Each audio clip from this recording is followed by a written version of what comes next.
Now, once before, about a year and a half ago, I come into the house and I walked into the bathroom and there was a blue-tongued lizard in there.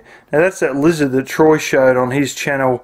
Had a couple of ticks on it, but it was only a juvenile one, and I've showed one with a phone camera on my channel. But they're reasonably decent sized lizard. And I come in and he was in there. I could hear some shuffling, and then I saw his face as I walked into the bathroom, and just about had a heart attack. I thought it was a snake. Now, here in Australia, you just assume all snakes are deadly. Something like 4/5 of them aren't, but there are so many that are within the, you know, top 22 of the world's 25 most deadly snakes. We got them. So you don't sort of take any risks. And I made a video on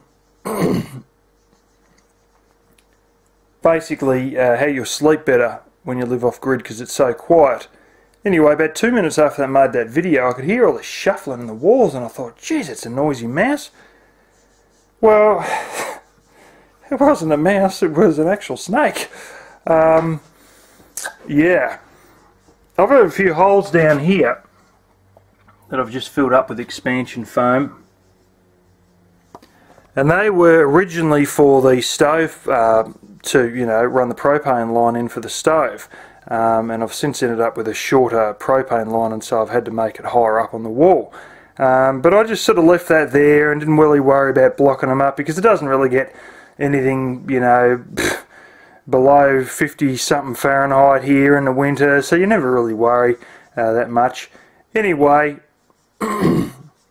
after I made that video, I heard the shuffling noise and thought it was the mouse, and then a few seconds later the shuffling noise was starting to get a little bit lighter, but I turned around and here was a snake had come in that hole and was like a loop. He'd come in and then looped around and gone back out. They mustn't be able to go backwards, they've just got to sort of turn around and then the rest of their body trails their existing track or something like that.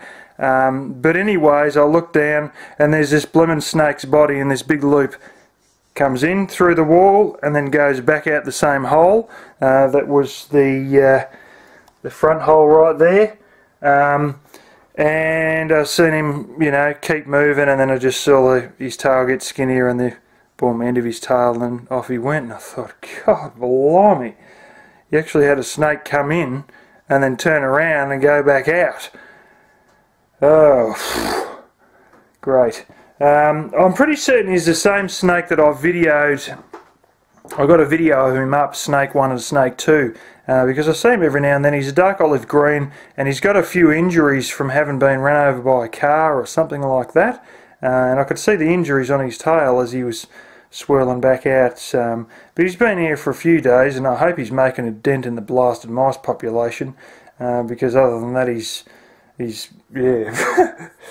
I'm sort of aware he's there, but it's not very comfortable feeling, you know.